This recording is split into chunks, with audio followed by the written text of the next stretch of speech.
بسم الله الرحمن الرحيم الحمد لله رب العالمين والصلاة والسلام على سيدنا ومولانا محمد وعلى آل سيدنا ومولانا محمد وبارك وسلم. اللهم ربنا أرنا الحق حقا وارزقنا اتباعه وأرنا الباطل باطلا وارزقنا اجتنابه. اللهم أرنا حقائق الأشياء كما هي. ربنا زدنا علما وعملا وإخلاصا يا رب العالمين. اللهم انصر أولياءك في مشارق الأرض ومغاربها. اللهم انصرهم على عدوك وعدوهم إنك على كل شيء قدير. اللهم فرج عنا وعن إخواننا في مشارق الأرض ومغاربها. اللهم نفس كربنا وكربهم وثبت أقدامنا وأقدامهم والطف بنا وبهم يا أرحم الراحمين يا رب العالمين. وصل وسلم على سيدنا ومولانا محمد وعلى آل سيدنا ومولانا محمد وبارك وسلم وسلم عليه. سبحان ربك رب العزة عما يصفون وسلام على المرسلين والحمد لله رب العالمين برحمتك يا أرحم الراحمين. آمين آمين يا رب العالمين. اچھا جی، تو اس ریاست کی اسلامائزیشن کا مطالعہ جاری رکھتے ہیں. ریاست کی اسلامائزیشن یہ کچھ شروع کیا تھا پچھلی بار. مغربیت کی تردید بعد معاصر مسلم اہل علم کے ہاں ایک ڈسپلن آف نالج کے طور پر اور نصرانیت یہودیت کا تردید سے علیحدہ طور پر مغربیت کی تردید کو ایک مستقل موضوع قرار دیا گیا. اس میں یہ بات صحیح ہے کہ مغرب کا مطالعہ جو ہے مغرب کا مطالعہ ایک موضوع بحث ہے، ایک شعبہ علم تو ہم اس کو نہیں کہتے، کیونکہ ایک ڈسپلن ہے، اور اس کے لیے مطلب یہ ہے کہ دوسرے جو ڈسپلنز ہیں یا دوسرے جو علوم کے علاوہ کیا اردو میں استعمال ہوگا لفظ، کہنے تخصصات، کیونکہ علم کا لفظ میں استعمال نہیں کرنا چاہتا اس کے لیے، کیونکہ علم تو تخصصات.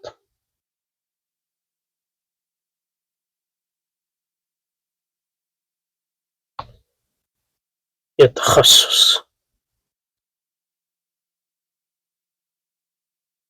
تو یہ اس لیے اس پہ بات کر رہا ہوں کہ مطلب یہ کہ جو لوگ مغرب کا مطالعہ کرنا چاہتے ہیں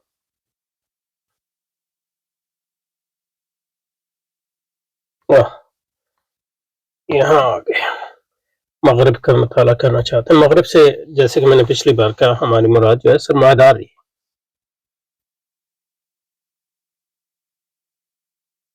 بطور نظام حیات اور تہذیب کا مطالعہ کرنا چاہتے ہیں.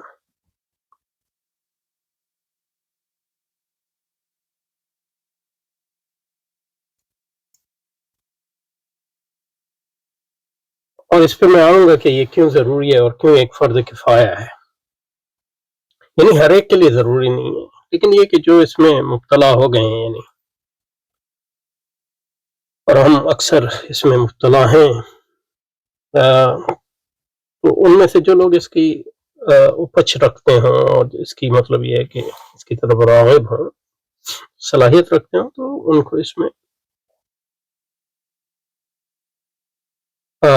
اس تخصص میں مہارت حاصل کرنی چاہیے. اس میں کوئی حل نہیں، بلکہ میں نے جیسے کہا ایک فرض کفایہ میں سے ہے، اور اس پہ آئیں گے کہ کیوں یہ فرض کفایہ ہے. لیکن یہ کہ وہ اس میں ہوائی باتیں نہیں کہہ سکتے، مطلب اب یہ کہیں گے جیسے ہمارے ہاں مکالمے لکھتے ہیں اخبارات میں، ایک دو واقعات لے لیتے ہیں، اور پھر مطلب یہ ہے کہ ہر آدمی کو اللہ نے ذہن بھی دیا، صلاحیت بھی دی ہے، تو سوچیں گے تو کچھ باتیں تو بن جائے گی. لیکن اس سے جو ہے آپ ایک تہذیب کو یا ایک نظام زندگی کو نہیں سمجھ سکتے، کیونکہ وہ ایک حقیقت ہے، اس کو اور اس حقیقت کو سمجھنے کے لیے جو ہے وسائل چاہیے. ایک پیچیدہ حقیقت ہے جس کی تاریخ بھی ہے اور جس کا ماضی بھی ہے، مستقبل بھی ہوگا، حال بھی ہوگا، اور پوری دنیا پہ تقریباً غالب ہے. تو اتنا آسان نہیں ہے، مطلب یہ کہ کیونکہ بعض اوقات جو چیز ہمارے قریب ہوتی ہے اس کو سمجھنا اور دیکھنا سب سے مشکل ہوتا ہے، کیونکہ وہ ایک عادت ثانیہ بن جاتی ہے. ہم سمجھتے ہیں کہ وہ چیزیں ایسی ہی ہوتی ہیں، ہمیشہ سے ایسی تھیں اور ایسی ہی رہیں گی. ایسا نہیں ہوتا کچھ. لیکن اس میں کوئی شک نہیں ہے کہ مغرب کا مطالعہ کرنے کے لیے آپ کو بہت سے ایک تخصص ہے، اور اس کے لیے بہت سے دیگر تخصصات اور وسائل کی ضرورت ہوتی ہے، اور ان کو حاصل کیے بغیر جو ہے مطلب اب اگر آپ مغرب پہ بات کریں گے تو آپ کی بات جو ہے اس کا کوئی نہ وزن ہوگا، نہ اس کا حق وہ حقیقت میں پیوست ہوگی. اس میں یہ نہیں کہ لوگ غلطی نہیں کرتے، غلطی تو مطلب یہ کہ جو جانتے ہیں وہی کرتے ہیں، لیکن غلطی ایک الگ چیز ہے اور کسی چیز کو نہ جاننا ایک بالکل الگ چیز ہے. مثلاً ایک آدمی نے زندگی میں اصول فقہ پڑھی ہی نہ ہو، وہ بات کرے گا، اس کی بات بالکل مختلف ہوگی اس سے جو جس نے پڑھی ہو، لکھی ہو اور جو عالم ہو. اس کا یہ مطلب نہیں ہے کہ عالم غلطی نہیں کرتا. ہر عالم غلطی کرتا ہے، یعنی جب اصول فقہ کی بات کرے گا تو بہت سی غلطیاں کرے گا، لیکن وہ غلطی جو ہے اس کے علم کے تناظر میں ہوگی. لیکن جو دوسرا شخص ہے جس کو پتہ ہی نہیں ہے، مطلب وہ ایک ایسی چیز کی بات کرے گا جس کا حقیقت سے کوئی تعلق نہیں ہے. تو یہ بہت سے لوگ جو مغرب پہ بات کرتے ہیں بغیر اس کے لیے محنت کیے اور غور و فکر کیے اور بغیر اس کے لیے جو وسائل ہیں ان کو حاصل کیے، بغیر تپسیا کیے، بغیر یعنی ڈسپلن، اس لیے اس کو ڈسپلن جو بھی یعنی ڈسپلن کا مطلب ہوتا ہے نظم و ضبط. ڈسپلن یعنی مطلب ہے یعنی آپ ایک ماہر فوجی بننا چاہیں تو آپ کو ڈسپلن چاہیے. اسی طرح مطلب کسی تخصص میں جو ہے مہارت حاصل کرنا چاہیں تو ڈسپلن کریں، اور ڈسپلن کے ساتھ جو بھی چیزیں آتی ہیں وہ اس کے لیے بھی ضروری ہوتی ہیں. مطلب یہ ہے کہ پڑھنا، سوچنا اور فکر کرنا، اس پہ اس کی ممارست کرنا وغیرہ وغیرہ جو بھی. تو کون سی چیزیں ہیں جو مطلب جس کو ہم مغرب یا سرمایدانہ تہذیب، پہلے تو آتا ہے فلسفہ. وہ فلسفے کا گہرا مطالعہ بہت ضروری ہے، اس کے بغیر جو ہے آپ مغرب کو سمجھنا جو ہے وہ ہمیشہ سطحی رہے گا. حتیٰ کہ مطلب مغرب کے اپنے لوگ جب جو فلسفی نہیں ہوتے، یعنی فلسفی نہ ہونے کا مطلب یہ نہیں ہے کہ وہ فلسفہ انہوں نے شعبے میں فلسفہ پڑھا. بہت سے لوگ فلسفہ پڑھتے ہیں لیکن ان کو فلسفے کا فہم نہیں ہوتا جس طرح کا چاہیے. تو کہنے کا مقصد یہ ہے کہ جن کے فلسفیانہ بیک گراؤنڈ نہیں ہوتا، وہ جب مغربی تہذیب، حتیٰ کہ مغرب کے لوگ بھی بات کرتے ہیں تو اس میں سطحیت آتی ہے. فلسفہ کیوں ضروری ہے؟ کئی وجوہات سے ضروری ہے اور کئی معنوں میں ضروری ہے.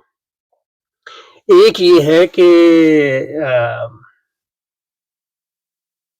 اللہ بھلا کرے آپ کا، جو مغربی تہذیب ہے جس کو ہم کہتے ہیں سرمایہ داری وغیرہ، اور اس کے جو مختلف مذاہب ہیں، مختلف اس کی جو آئیڈیالوجیز ہیں، وہ اس کے جو تصورات ہیں وہ فلسفے سے ہی آئے. اور خاص طور پہ ارسطو اس میں بہت اہم ہے، اور افلاطون ظاہر ہے اس کا استاد. تو یہ دونوں، ان دونوں کا فلسفہ اور اس کے لیے جو مطلب منطق وغیرہ اور اصطلاحات چاہیے ان کا جاننا تو بہت ہی ضروری ہے، کیونکہ وہ اصطلاحات جو ہے تمام مغربی ڈسپلن میں آتا ہے کہ فزکس، کیمسٹری میں بھی استعمال ہوتی ہیں اور اکنامکس میں بھی استعمال ہوتی ہیں، دوسرے تمام ڈسپلن میں استعمال ہوتی ہیں. تو وہ جو فلسفیانہ تصورات ہیں وہ اگر آپ نہیں جانیں گے اور تصورات کے درمیان جو ہے تفریق کرنا نہیں جانیں گے، ان کی بنیاد نہیں جانیں گے، اور فلسفے کے جو مختلف شعبہ جات ہیں ان کے بارے میں ایک کم از کم عمومی علم آپ کو نہیں ہوگا، تو آپ اس بات کو مغربی تہذیب اور اس کی آئیڈیالوجیز کو کما حق جو ہے سمجھ نہیں پائیں گے. کیونکہ ارسطو جو ہے مثلا عیسائی علم کلام کے لیے بھی اہم ہے، اور پھر جو ہے جدیدیت میں اس کی ایک تعبیر نو کی گئی جو عیسائیت کی تعبیر سے مختلف تھی کئی معنوں میں. تو ارسطو اور افلاطون اور ان کے فلسفوں کو جاننا اور اس منطق کو جاننا اور اس میں جو مباحث ہیں اور تصورات ہیں خاص طور پہ ان کو جاننا، یہ کسی بھی ڈسپلن میں گہری نظر کے لیے بہت ضروری ہے۔ دوسری بات یہ ہے کہ صرف فلسفے کے تصورات وغیرہ کو جاننا ضروری نہیں ہے، بلکہ فلسفیانہ طرز استدلال کو سیکھنا اہم ہے، کیونکہ جو منطق آپ اصل میں سیکھتے ہیں وہ فلسفے کے مسائل پہ غور و فکر ہی سے سیکھتے ہیں، جس کو استدلال کہتے ہیں۔ استدلال منطق پڑھنے سے نہیں آتا، استدلال جو ہے فلسفیانہ مسائل پر غور و فکر، ممارست، مضامین لکھنا، رد کرنا، رد کا جواب دینا وغیرہ وغیرہ، یہ چیزیں ہیں جو جس کو ہم کہتے ہیں فلاسفائزنگ۔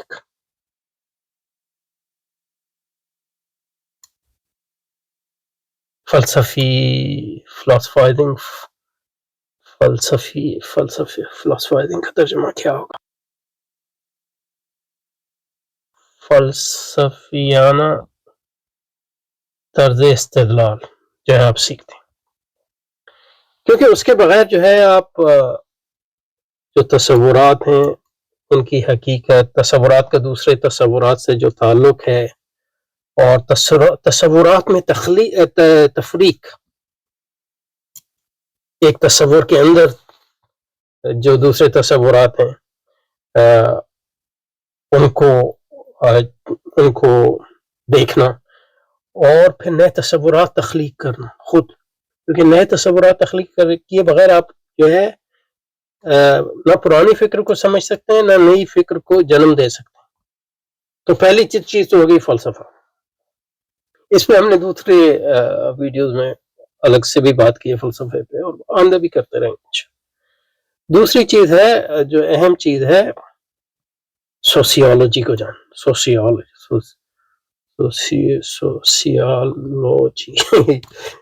اس کو عمرانیات بھی کہتے ہیں۔ یہ خالصاً جو ہے سرمایہ دارانہ، لوگ کہتے ہیں امام ابن خلدون نے ایجاد کیا، لیکن وہ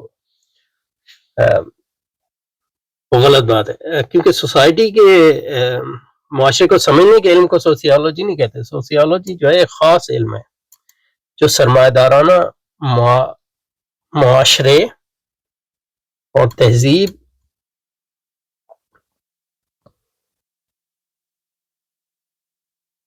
کا جواز فراہم کرتا ہے، جسٹیفیکیشن فراہم کرتا ہے۔ اس لیے آپ دیکھیں کہ جو سوسیالوجی کے بانیان ہیں، جن کو فاؤنڈنگ فادر کہتے ہیں، وہ سب جو مغربی تہذیب کے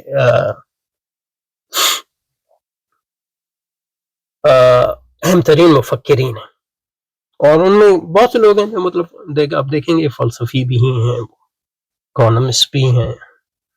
تو سوسیالوجسٹ ہونے کے لیے آپ کو فلسفی بھی ہونا پڑتا ہے، اکانومسٹ، اور سائیکالوجی بھی اس میں آ جاتی ہے، کیونکہ یہ سارے علوم کو ملا کے سرمایہ دارانہ معاشرے کا جسٹیفیکیشن، جواز فراہم کرتا ہے۔ مثلاً آپ ان کے جو سوسیالوجی کے جو فاؤنڈنگ فادر ہیں،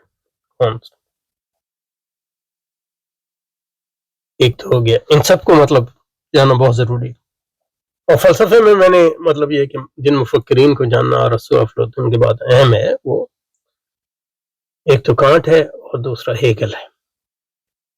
اور کانٹ کو سمجھنے کے لیے آپ کو پھر جو ہے اس کے جو پہلے جو لوگ آئے ہیں، مطلب برٹش امپیریسزم اور یورپین ریشنلزم، اس کو بھی تھوڑا بہت سمجھنا ہوگا، کیونکہ اس کے بغیر کانٹ کو نہیں سمجھ سکتے۔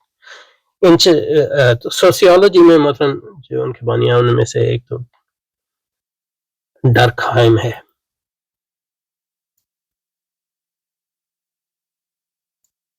ایک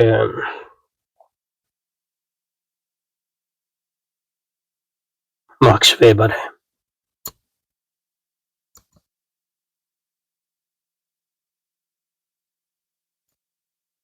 تیسرا جو ہے مارکس ہے،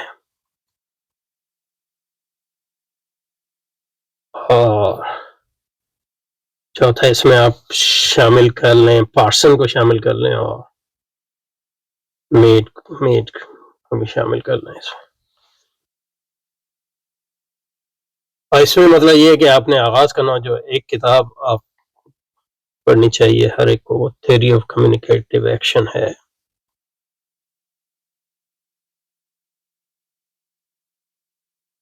دو جلدوں میں ہے یہ، اصل اس کی جرمن ہے لیکن یورگن ہابرماس. اس کو جو ہے یعنی آپ پی لیں، اس کے نتیجے میں جو ہے آپ کو پوری تہذیب کا وہ ایک جواز پیش کرتا ہے لیکن دوسرے لوگوں نے دوسرے، لیکن وہ اس کی خاص بات یہ ہے کہ وہ جو جواز پیش کرتا ہے سرمایہ داری کا ہابرماس، وہ تاریخی طور پہ کرتا ہے. یعنی مطلب ان مفکرین کے ڈرکھائم، ویبر، مارکس، پارسن اور میڈ، ان کے خیالات کی ایک تعبیر نو کے ذریعے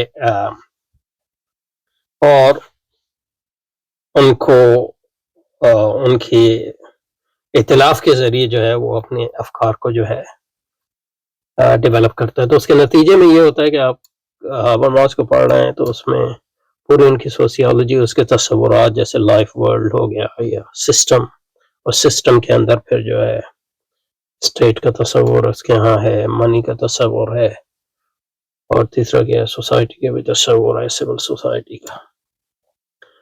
اور اس کے یہاں مطلب یہ ہے کہ تہذیب کا بھی تصور ہے، اور کس طرح یہ مڈرنٹی کا تصور ہے، اور مڈرنٹی کا عیسائیت سے کیا تعلق ہے، وغیرہ وغیرہ. اور دوسری لیکن یہ کہ وہ یہ سارے مسائل جو بیان کرتا ہے وہ تاریخی طور پہ جو بانیان سوسیالوجی ہیں ان کے افکار سے کے تنقیدی مطالعے کے ذریعے کرتا ہے. تو اس کے نتیجے میں نہ صرف یہ کہ اس کے ہابرماس کے افکار آپ کو سمجھ میں آتے ہیں، بلکہ اس کے نتیجے میں آپ کو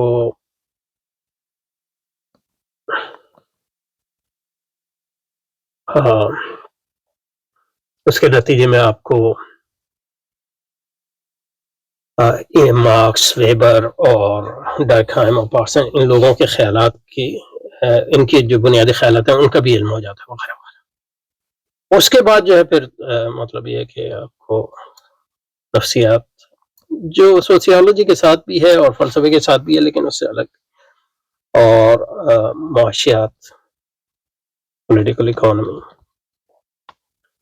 اور تھوڑا بہت یعنی مطلب یہ ہے کہ سائنسی ڈسپلن جو ہیں جیسے خاص طور پہ فزکس اور آج کل بایولوجی اہم ہے، اس کی بنیادیں آپ کو آنی چاہیے.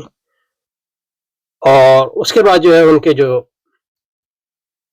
آلاتی علوم ہے، مطلب آلاتی علوم میں جو ہے اس میں اہم جو ہے میتھمیٹکس ہے، ریاضی ہے، منطق ہے، خاص طور پہ سوری منطق، اس میں جو علاماتی منطق ہے اس کی بنیادیں. اور اس کے بعد جو ہے اللہ بھلا کرے میتھڈ، سائنٹیفک میتھڈ،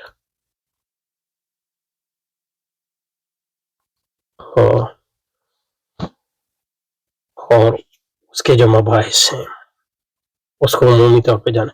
اس کے بعد جو ہے مطلب یہ کہ یہ ایک دن میں نہیں ہوگا، آہستہ تو ہوگا مطلب یہ، لیکن یہ کہ اگر کوئی پڑھنا چاہے تو اس کو اس راستے، اس کے بغیر آپ مطلب یہ کہ مغرب پہ جو باتیں کریں گے وہ سب ہوائی باتیں ہوں گی ہوائی باتیں ہوں گی. اس کا مطلب یہ کہ کوئی کیا کہتے ہیں اعتبار نہیں ہے. جیسے امام غزالی نے فرمایا تھا کہ جس کو منطق نہ آتا اس کا علم کا اعتبار نہیں ہے. تو مطلب یہ کہ جس نے اس کے یہ بنیادی جو ہے تخصصات میں تھوڑا بہت فہم نہ حاصل کیا ہو، اس کا مطلب مغرب کے بارے میں باتیں جو وہ کرتا ہے اس کا کوئی اعتبار نہیں ہے. اللہ یہ کہ مطلب یہ کہ جو اولیاء اللہ ہوتے ہیں جیسے مطلب امام خمینی ہیں یا امام ملا عمر ہیں یا اس قسم کے لوگ ہیں، ان کو اللہ تعالیٰ جو ہے مطلب لدنی علم دیتا، تو اس میں باتیں ہیں ان کو جو ڈائریکٹ آ جاتی ہیں. وہ کہ امام خمینی جو ہیں وہ ایک عالم بھی ہیں، تو ان کے مطلب ایسے لوگوں کو کچھ بصائر مل جاتے ہیں. لیکن مطلب عام لوگوں کے لیے مغربی تہذیب میں بصیرت حاصل اس کے سوا کوئی چارہ نہیں ہے کہ اس پورے پروسیس سے جو ہیں گزرے. اب جو ہے اس میں اس بات پہ ختم کرتے ہیں کہ یہ کیوں ضروری ہے مغرب کو جاننا، یہ فرض کفایہ کیوں ہے.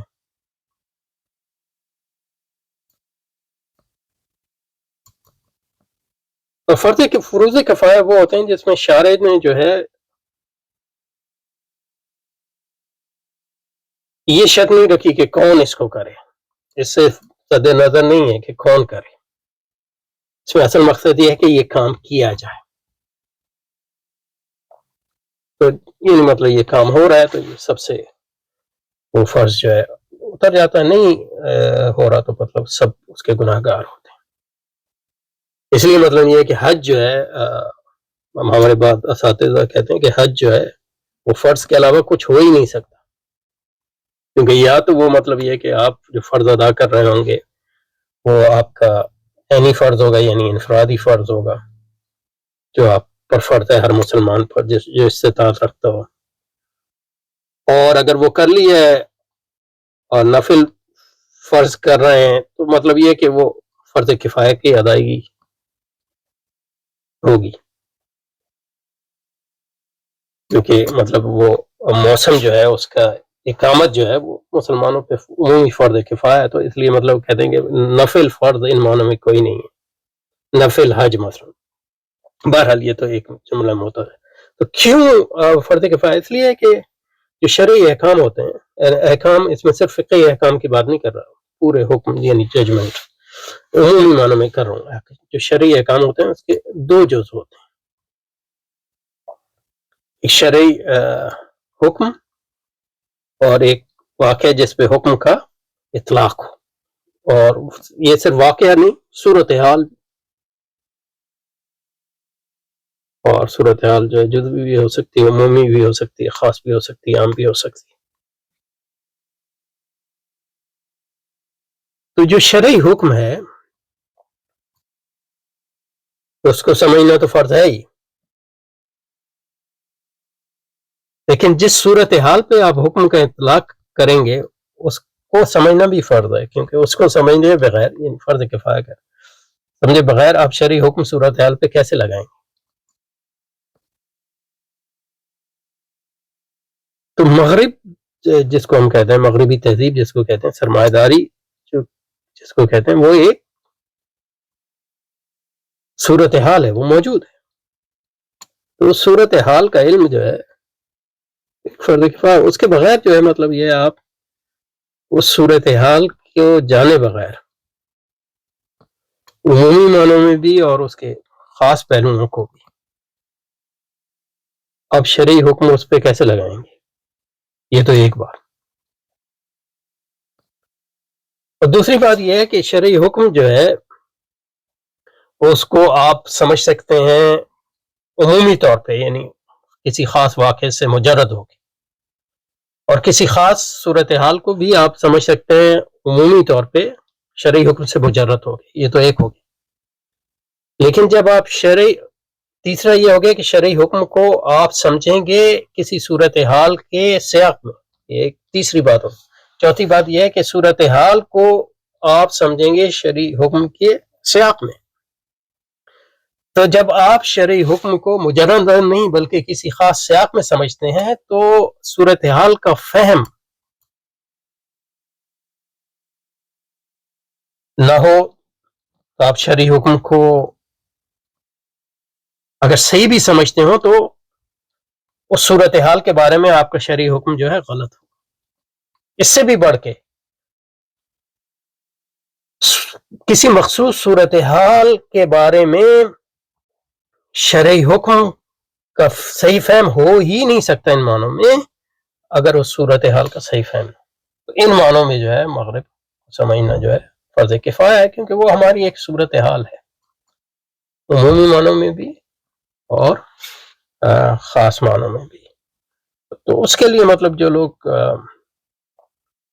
کوشش کر رہے ہیں، یہ ایک بہت بڑا کام ہے، جہاد ہے، مجاہدہ ہے. ان کو مطلب یہ ہے کہ یہ کام کرنا چاہیے، لیکن اس کے لیے وسائل حاصل کرنے چاہیے. اور پھر مطلب یہ ہے کہ اس لیے علماء، آپ خود عالم نہیں ہیں تو علماء کو صورتحال بتانی چاہیے، اور پھر وہ اس پہ حکم لگائیں گے عمومی حکم کے علاوہ. یعنی کچھ چیزیں تو یعنی سرین کو پائیں تو اس پہ مطلب یہ ہے. اور یہ مطلب ایک اس میں کوئی دو باتیں نہیں ہیں، مطلب حتیٰ کہ مطلب یہ ہمارے علماء جو ہیں یعنی فقہ کی کتابوں میں جو افتاء کے آداب میں لکھا ہوا ہے کہ یعنی ایک عالم کتنا بڑا بھی عالم ہو، اگر اس کو صورتحال کا علم نہ ہو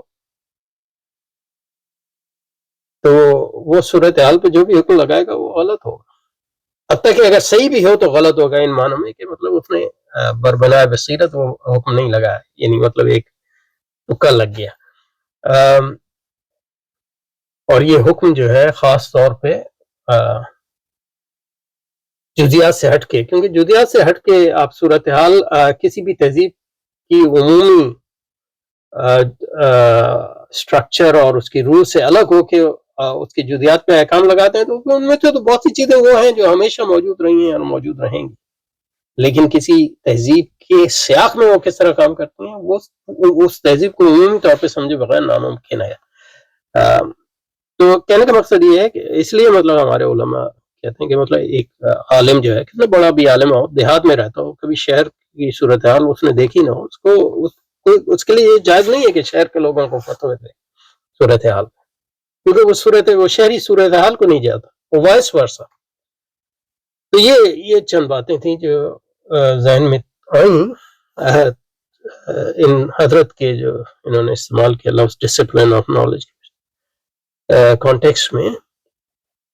تو یہ مطلب ڈسپلن آف نالج تو نہیں ہے، لیکن یہ ڈسپلن ہے، اور ڈسپلن کے لیے جو ہے پری ریکوزٹس بھی ہیں جیسے ہر ڈسپلن کے لیے ہوتے ہیں، اور ان کے بغیر جو ہے جو بھی مغربی تہذیب اور اس کے متعلقہ بات چیت ہوگی وہ مطلب بربلا علم نہیں ہوگی، بربنا علم نہیں ہوگی، بربنا یعنی آگاہی نہیں ہوگی۔ اچھا یہاں رکتے ہیں، اس کو جاری رکھیں گے۔ سبحانک اللہم و بحمدک، نشہد ان لا الہ الا انت، نستغفرک و نتوب الیک، وصلی وسلم علی سیدنا و مولانا محمد وعلى آل سيدنا ومولانا محمد وبارك وسلم وصل عليه، سبحان ربك رب العزة عما يصفون وسلام على المرسلين والحمد لله رب العالمين برحمتك يا رحمن، آمين آمين يا رب العالمين۔